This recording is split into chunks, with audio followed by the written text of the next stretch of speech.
नमस्कार साथियों। आज हम महात्मा गांधी के दूसरे बड़े जन आंदोलन के बारे में बातचीत करेंगे। भारतीय राष्ट्रीय आंदोलन के नायक महात्मा गांधी का दूसरा बड़ा जन आंदोलन कैसे शुरू हुआ, कैसे इस जन आंदोलन के दौरान बड़े स्तर पर अहिंसात्मक गतिविधियों का संचालन हुआ, किस तरह से महात्मा गांधी के नमक सत्याग्रह आंदोलन में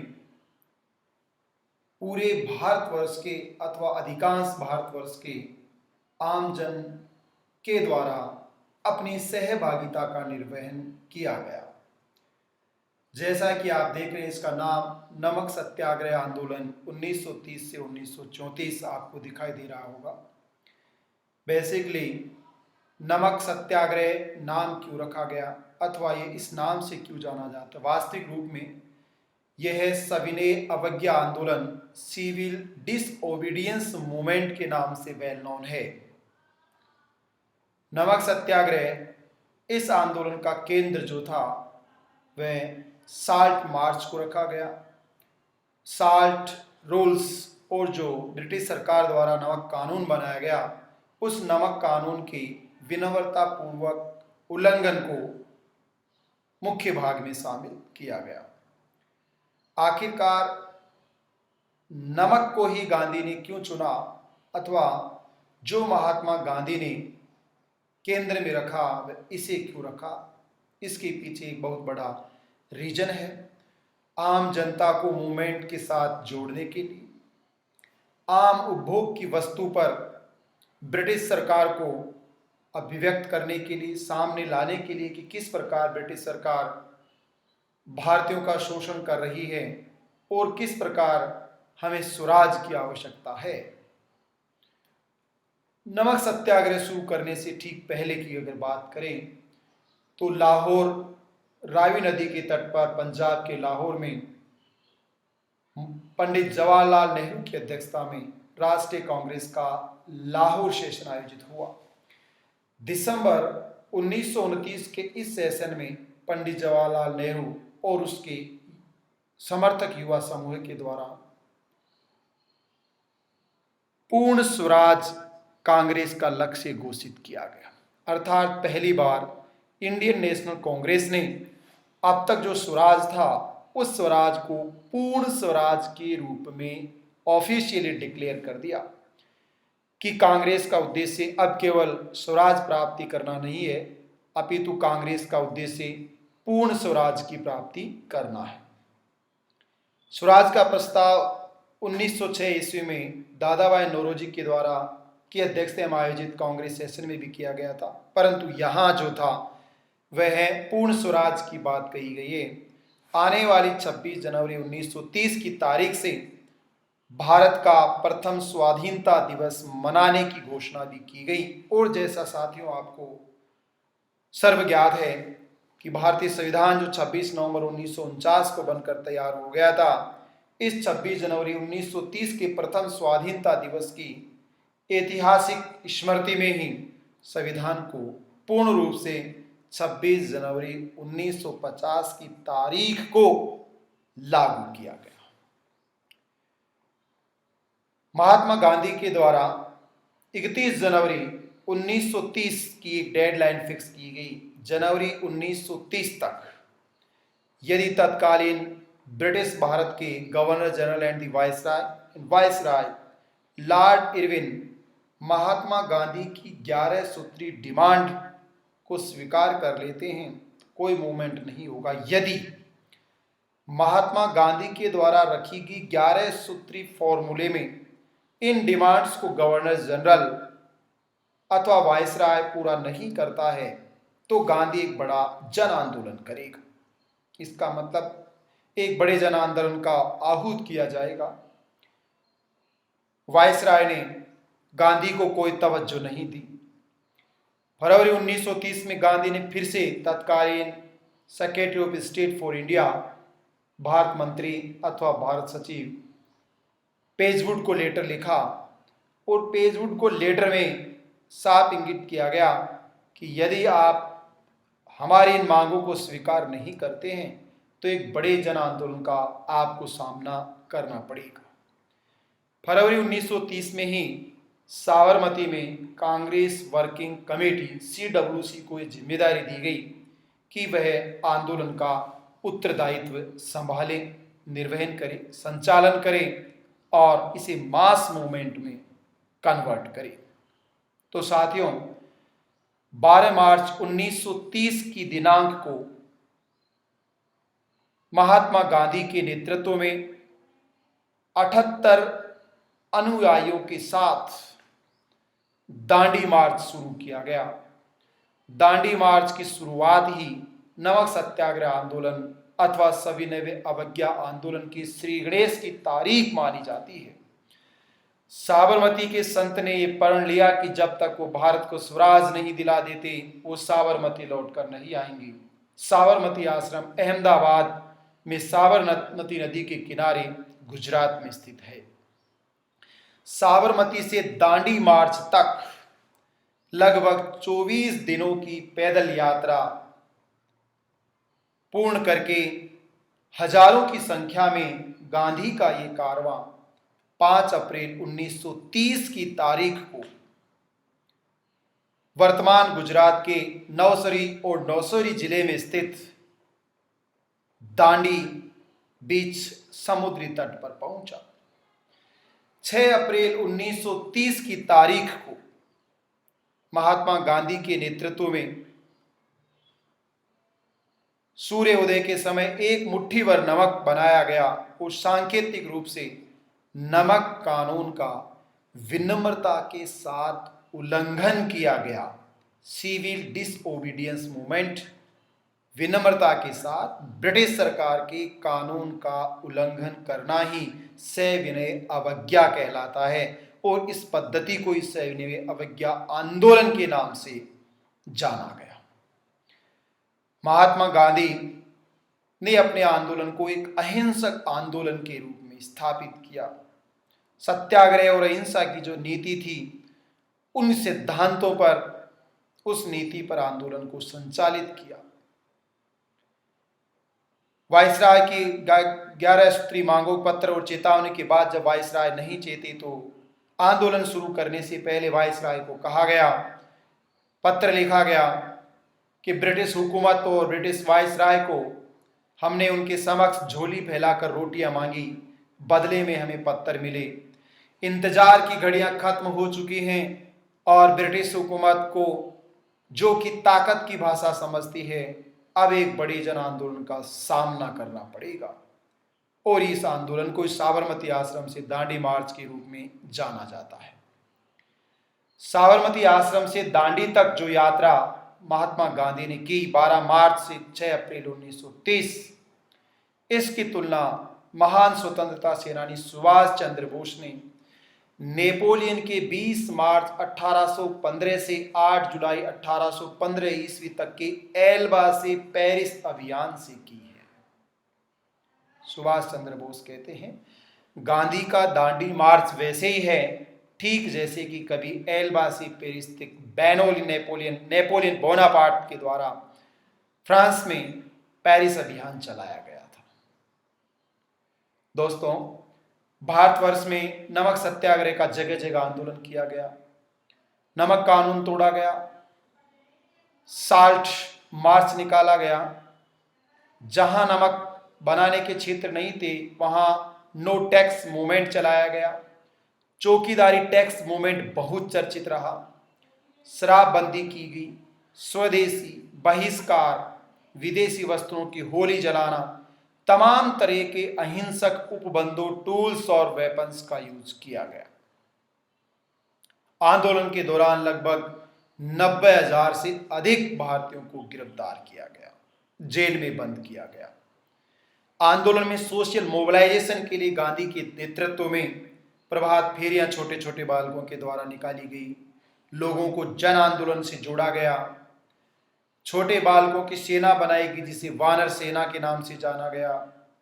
छोटी बालिकाओं की छोटी सेना सोशल मोबिलाइजेशन के लिए बनाई गई जिसे मंजरी सेना के नाम से जाना गया। लालटेन मैजिक शो के माध्यम से जन जागृति फैलाने का कार्य किया गया। साथियों, सविनय अवज्ञा आंदोलन एक बहुत बड़ा आंदोलन था जिसने दक्षिणी भारत को विशेष रूप से और भारतवर्ष को मध्य भारत, पश्चिमी भारत तक अपना व्यापक प्रभाव इसने डाला। अंग्रेजी हुकूमत के सामने एक बहुत बड़ा चैलेंज खड़ा हुआ कि किस तरह वह महात्मा गांधी के अहिंसावादी आंदोलन को विफल करे। ये सबसे बड़ी चुनौती थी। महात्मा गांधी के द्वारा 4 मई 1930 ईस्वी को इस मानचित्र, जो मॉडर्न इंडिया का मानचित्र है, उसके माध्यम से और कुछ जो पार्टीशन के पहले का मानचित्र है उसके माध्यम से हम नमक सत्याग्रह को समझेंगे। 4 मई 1930 को महात्मा गांधी ने कहा, आने वाली 21 तारीख को गुजरात के धरासना नामक स्थान पर साल्ट वर्क्स में स्ट्राइक की जाएगी। 4 मई 1930 की तारीख को ही जवाहरलाल नेहरू की गिरफ्तारी के बाद अप्रैल 1930 में उनकी गिरफ्तारी होती है। 4 मई 1930 को महात्मा गांधी को अरेस्ट कर लिया जाता है। महात्मा गांधी के अरेस्ट करने के बाद इस आंदोलन का मुख्य नेतृत्व अब्बास तेज जी के द्वारा किया गया। आंदोलन आगे बढ़ता रहा, समांतर रूप से आगे बढ़ता रहा। अब्बास तेज जी के नेतृत्व में भारतवर्ष में आंदोलन आगे बढ़ा। गुजरात में ये अन्य क्षेत्रों में भी विस्तृत हुआ। जिला सूरत के क्षेत्रों में, जिला खेड़ा के क्षेत्रों में व्यापक रूप से प्रसारित हुआ। इसके साथ धरासना नामक स्थान पर निर्धारित तारीख 21 मई 1930 को कांग्रेस के लगभग 2000 सदस्यों ने आम हड़ताल की। धरासना नमक गोदाम पर सत्याग्रह आंदोलन का नेतृत्व सरोजनी नायडू, इमाम साहब और गांधी के चौथे पुत्र मणिलाल गांधी के द्वारा किया गया। इन तीनों के नेतृत्व में धरासना नमक सत्याग्रह किया गया। ब्रिटिश सरकार के द्वारा लाठीचार्ज किया गया। इस घटना का उल्लेख अमेरिकन पत्रकार वेब मिलर ने अपने पत्र न्यू फ्रीमैन के अंतर्गत किया, इस रूप में कि मेरे जानने के इतिहास में आज तक की यह सबसे भयावह घटना थी, जिस घटना में अहिंसावादी शांति प्रिय सत्याग्रह आंदोलन का संचालन करने वाले लगभग 2000 कार्यकर्ताओं पर लाठीचार्ज किया गया। 400 से अधिक लोगों के सिर फोड़ दिए गए, खून बहाया गया, 2 से अधिक लोगों की मृत्यु हो गई। इसका मतलब है कि ब्रिटिश सरकार ने एक शांति प्रिय और अहिंसक आंदोलन में हिंसा का सहारा लिया। इस घटना को धरासना इंसिडेंट इन गुजरात के नाम से जाना जाता है। तो गुजरात के इन क्षेत्रों में दोस्तों सूरत, खेड़ा, धरासना और साबरमती के अंतर्गत नमक सत्याग्रह का व्यापक प्रभाव रहा। इसके ठीक नीचे गुजरात के आगे जब हम बढ़ते हैं तो बंबई में वालदा के क्षेत्र में, महाराष्ट्र में बेसिकली, और महाराष्ट्र की सोलापुर, जो आपको यहाँ मानचित्र में दिखाई दे रहा है, महाराष्ट्र के इस क्षेत्र में विशेषकर सोलापुर कॉटन मिल्स के इंडस्ट्रियल लेबर्स के द्वारा 7 मई 1930 की तारीख को गांधी की गिरफ्तारी का जबरदस्त विरोध किया गया। मालदा में नमक सत्याग्रह संचालित किया गया। इसके बाद ठीक धरासना जैसी ही घटनाक्रम को अंजाम दिया गया, जो कर्नाटक के सन्नीकाटा में गठित होती है।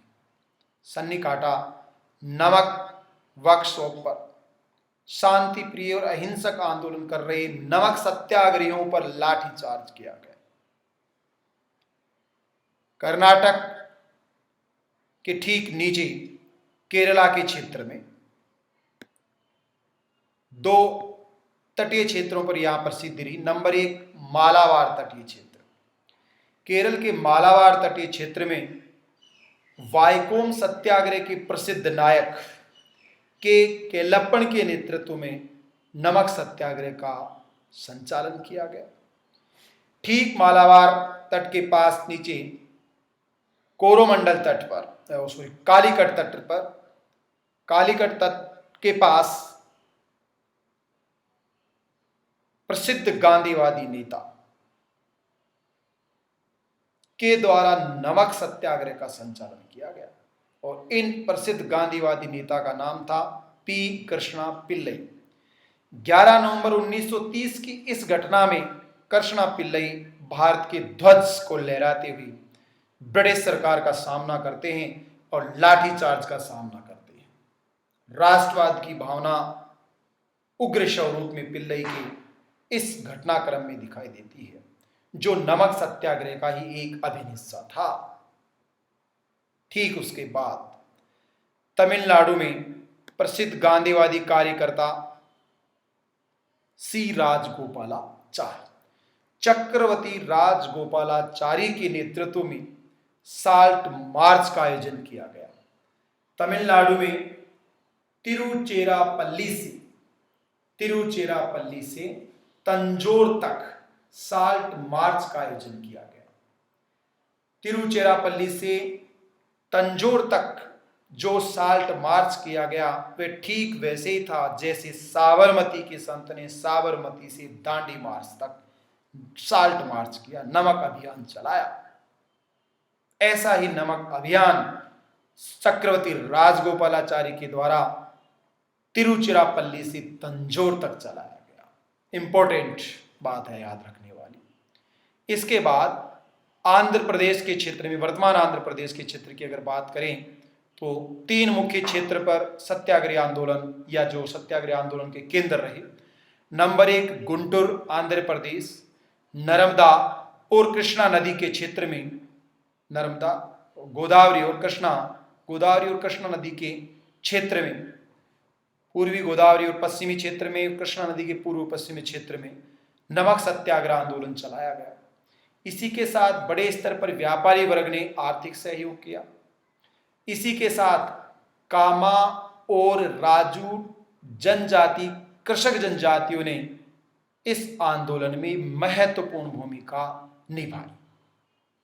आंध्र प्रदेश के ठीक ऊपर उड़ीसा के क्षेत्र में प्रसिद्ध कांग्रेस नेता गोपाल बंधु चौधरी के द्वारा उड़ीसा के कटक, बालासोर और पुरी में नमक सत्याग्रह आंदोलन का संचालन किया गया।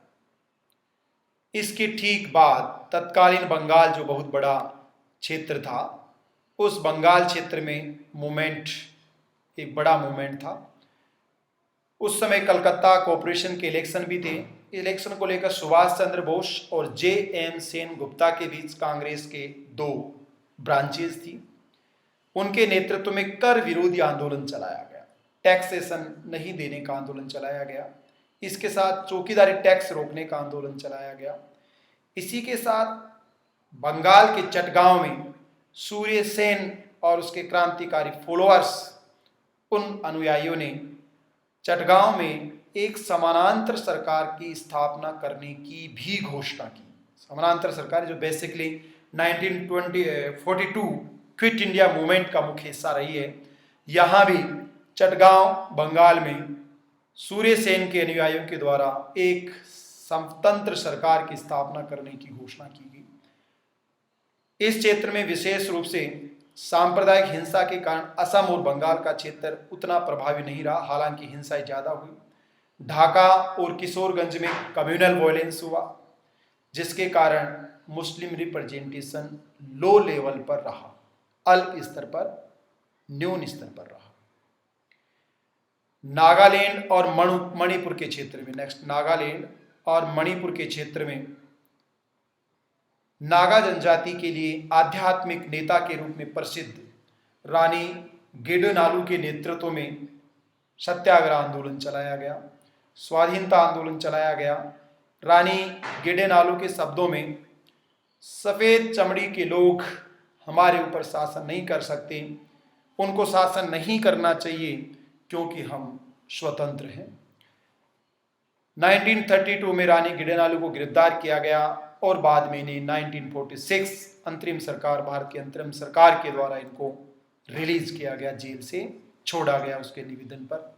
लंबे समय तक ये जेल में बंद रही। जवाहरलाल नेहरू ने गिडेनालू की सुनहरे शब्दों में प्रशंसा की।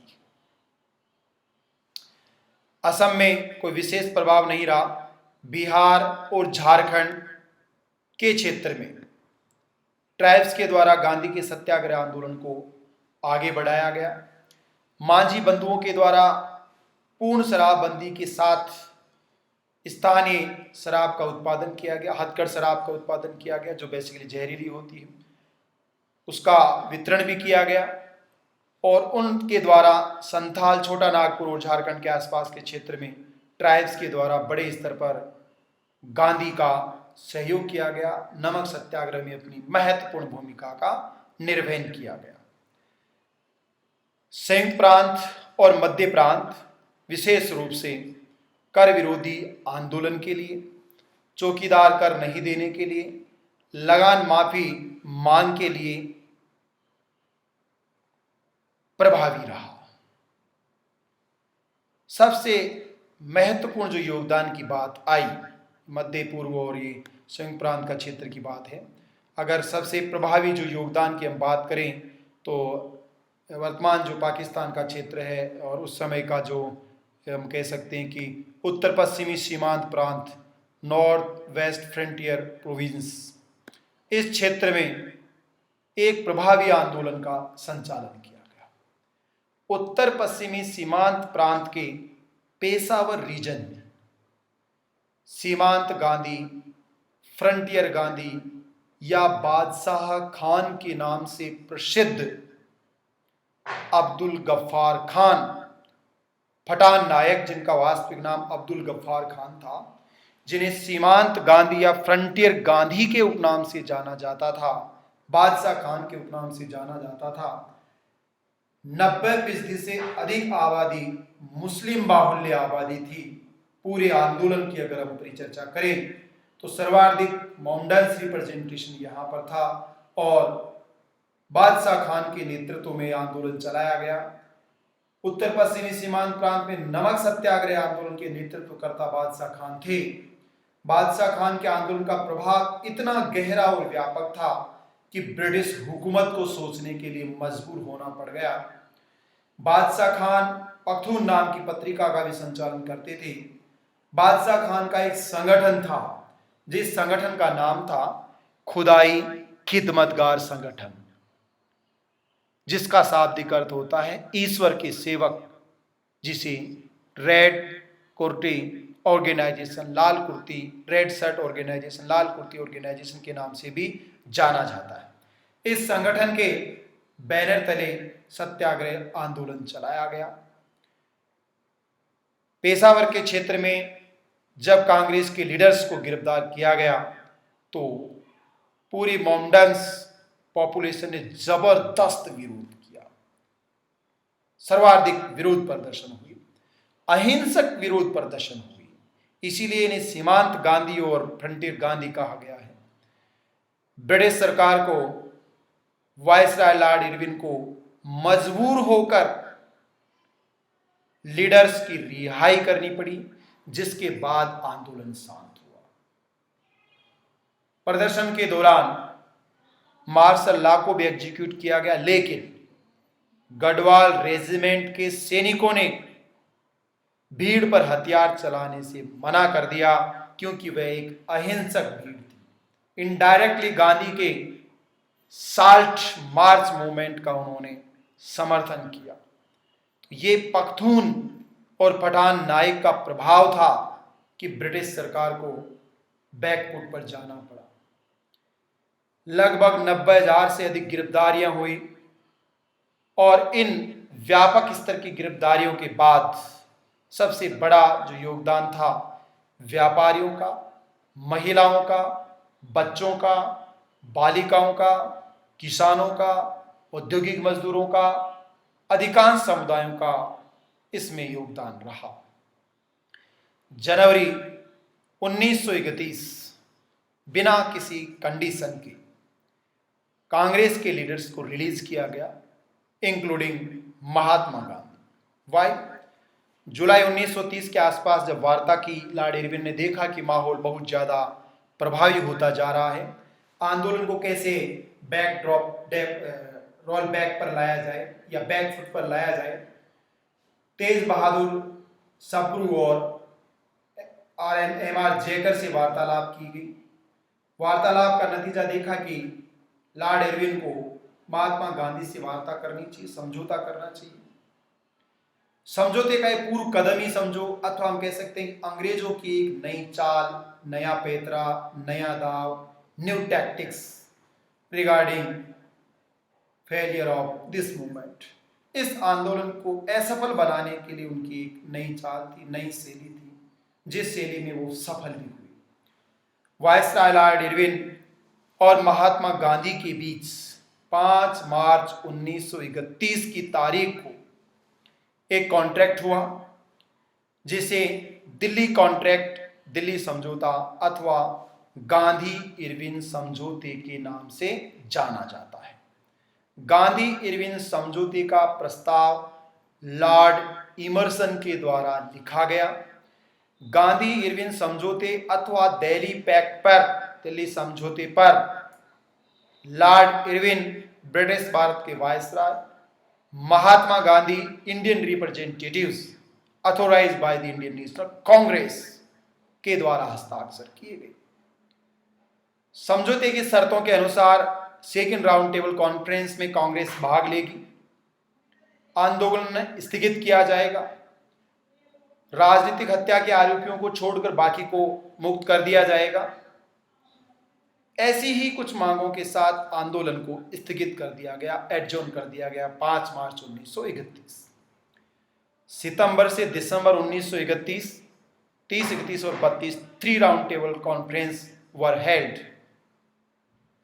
1931 के सेकेंड राउंड टेबल कॉन्फ्रेंस में कांग्रेस, इंडियन नेशनल कांग्रेस की तरफ से प्राधिकृत और अधिकृत प्रतिनिधि के रूप में मोहनदास करमचंद गांधी ने भाग लिया।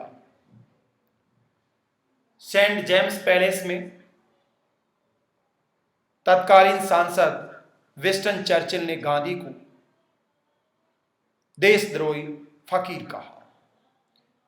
ब्रिटिश सिटीजन फ्रैंक मॉरिस ने अर्धनग्न फकीर कहा।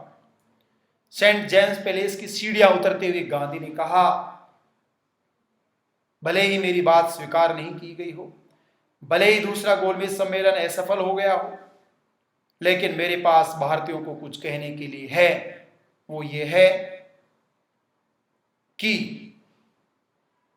भले ही मैं ब्रिटिश सरकार से भारतीयों के लिए कुछ ज्यादा नहीं लेके जा रहा, परंतु मैंने भारत की इज्जत को कलंकित नहीं होने दिया है। गांधी जनवरी 1932 में भारत पहुंचे और फिर से सविनय अवज्ञा आंदोलन को शुरू किया। 7 अप्रैल 1934 की तारीख को गांधी ने घोषणा की कि आंदोलन में जन उत्साह कम हो गया है, इसलिए संघर्ष की नीति के तहत विराम की स्थिति को भांप लिया गया है और अब आराम करने की सलाह है, इसलिए आंदोलन को रोक दिया गया। अक्टूबर 1934 कांग्रेस से इस्तीफा देकर इस ऑर्गेनाइजेशन को हमेशा के लिए खत्म करने की सिफारिश गांधी के द्वारा की गई। गोलमेज सम्मेलन की वार्ता के अनुसार 16 अगस्त 1932 को तत्कालीन ब्रिटिश प्रधानमंत्री रामजे